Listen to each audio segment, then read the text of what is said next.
બનાસકાંઠા જિલ્લાની કુલ 28 પેઢીઓના વિવિધ ખાદ્ય પદાર્થોના નમૂનાઓ ફેલ જતા કોર્ટ દ્વારા કુલ 22 કેસમાં ₹47.50 લાખનો દંડ કરાયો।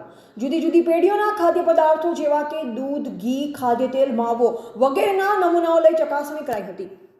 ખોરાક અને ઔષધ નિયમન તંત્ર પાલનપુરના ફૂડ સેફ્ટી ઓફિસરો દ્વારા જાહેર જનતાના આરોગ્યના હિતમાં food safety and standard act 2006 હેઠળ જિલ્લાની જુદી જુદી પેઢીઓમાંથી ખાદ્ય પદાર્થો જેવા કે દૂધ, ઘી, ખાદ્ય તેલ, માવો વગેરેના નમૂનાઓ લઈ ચકાસણી અર્થે સરકારી લેબોરેટરીમાં મોકલાવેલ હતા।